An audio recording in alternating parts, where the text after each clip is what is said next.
ya uongozi, lakini kuu ya taifa, kwa kazi kubwa anayofanya ya kusaidia kumshauri Mheshimiwa Rais inapobidi, lakini pia kutekeleza majukumu yao.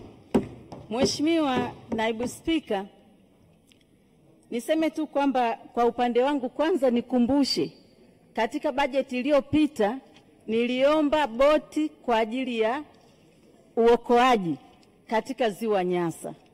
Ziwa Nyasa lina mawimbi sana na kila wakati kunatokea dharura. Hata hivi juzi wamefariki watu 2 pale Lipingu. Kwa hiyo naomba tupate boti la uokoaji. Lakini pia nikushukuru kwa gari ambayo umeiongeza katika wilaya yetu ya Nyasa. Niombe pia kupata chombo cha moto ikiwa ni pikipiki au gari kwa ajili ya tarafa ya Mpepo, ambayo nayo imekuwa kama imejitenga, lakini kuna maeneo hatarishi yale ya hifadhi za Lipalamba na pia ni mpakani. Kwa hiyo naomba pia utuangalie katika mazingira hayo. Mheshimiwa Naibu Spika, sambamba na hiyo nizidi kuwapongeza wanawake viongozi katika wizara hii ambao wanatimiza wajibu wao vizuri. Mheshimiwa Naibu Spika, mengi wameongea wenzangu, na kwa kweli itabidi labda uwe kichaa usiweze kuungana nayo mkono, na yeyote atakayesimama atapenda lazima aizungumzie hoja hii iliyoleta utata na mkanganyiko kati ya nchi na hao wanaharakati. Mheshimiwa Naibu Spika, mimi kwa kuwa niko mwishoni sasa, tumesikiliza mambo mengi makubwa na mazito walioshauri waheshimiwa wabunge. Mimi nipende kusema jambo hili. Mheshimiwa Rais wetu, kama ambavyo tulimsikia kwa sauti ya Amiri Jeshi Mkuu, Rais wa Jamhuri ya Muungano wa Tanzania, lakini akiwa ni sauti ya mama, sauti ya mwanamke, alizungumza kwa sauti ya kukemea, kuonyesha kwamba ni jambo zito. Sisi dira yetu ya Tanzania ambayo inaisha muda wake imeweka amani na utulivu kama kipaumbele, na hata tunayoenda kwa nayo bado itazingatia amani na utulivu. Ndio tunu yetu ya taifa.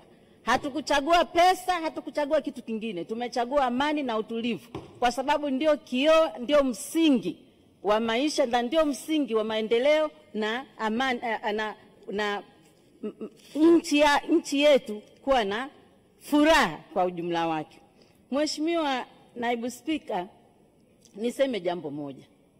Mama yetu sisi sio mbaya, ni mtu mwema sana. Akazitambua R4 akizungumzia maridhiano, akazungumzia masuala ya uvumilivu, akazungumzia masuala ya kufanya marekebisho na kujenga upya. Kwa hali hii, sisi na wenzetu hawa jirani zetu wa Kenya, sisi ni ndugu, sisi ni marafiki, sisi tunategemeana. Pamoja na hayo tulioongea, sisi tunawaambia wajitathmini, waangalie, warudi upya.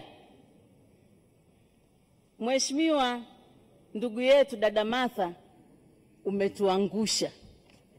umetuangusha wanawake tunaolilia kupata nafasi nyingi za uongozi. Wewe unadanganywa na wanaume, unaenda kufanya vitu visivyostahili. Hujatuheshimisha kama wanawake. Kwani ulishindwa nini? Hata ungepiga simu kuomba appointment kwa Mheshimiwa Rais wetu, dada, naomba uje naomba tuongee. Jambo hili likoje?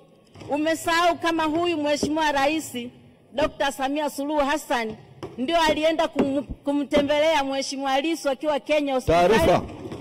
Umesahau? Taarifa. Ndio alienda kumchukua kule. Taarifa. Taarifa. Msemaji ni dakika 5 tu. Sasa unapotoa taarifa unachukua muda wake. Naam. Asante. Mheshimiwa Kirumbi. Umesahau? Ngoja Mheshimiwa Kirumbi. Mheshimiwa, nategemea ridhaa yako tu. Ukiona muda utoshi basi nitakaa. Nimeshakwambia ndio nimekuita hivi. Basi, asante sana. Nimekuambia toa taarifa yako. Mheshimiwa, nilitaka kumpa taarifa mzungumzaji ambaye anachangia vizuri. Majimboni kuna nini? Mbona kila mtu akigamuna akachanganyikiwa? Ni kwa sababu ya yaliyotokea jana tu Mheshimiwa, ndio yametuchanganya. Ya kule Zanzibar ndio yametuchanganya. Haya, taarifa ni kwamba nilitaka kumpa taarifa mzungumzaji ambaye anazungumza vizuri kwamba wala Martha hakudanganywa na wanaume. Unajua kwamba mashetani wako wanaume na wanawake, yeye ana ushetani wake mwenyewe peke yake. Mheshimiwa Manyanya. Asante, kama umeona hivyo. Mheshimiwa Naibu Spika, nataka kusema kwamba hata Mheshimiwa Lissu alipokimbia nchi yake na kwenda nchi nyingine kule Ubelgiji, Mheshimiwa Rais wetu alimfuata akamwambia, mdogo wangu njoo twende nyumbani. Huu ni upendo wa hali ya juu.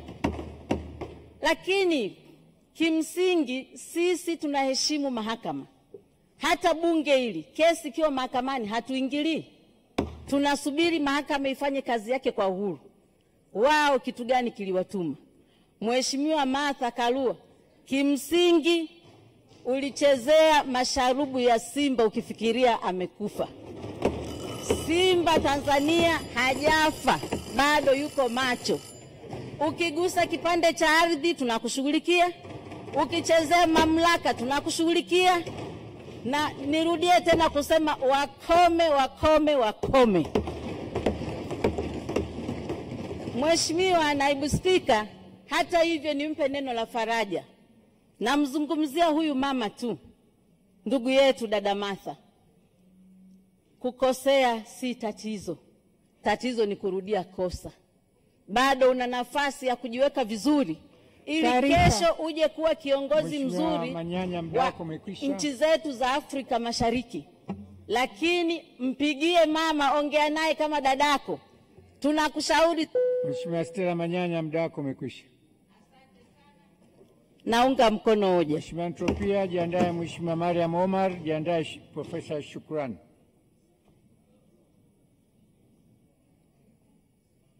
Antropia yupo. Mheshimiwa Mariam. Asante sana Mheshimiwa Naibu Spika, na mimi kwa kunipa nafasi niweze kuongea neno katika hoja hii iliyoko mezani. Kutokana na uchache wa muda nitakwenda moja kwa moja katika pointi zangu. Kwanza, naipongeza sana wizara kwa namna anavyojitoa na kufanya kazi nzuri.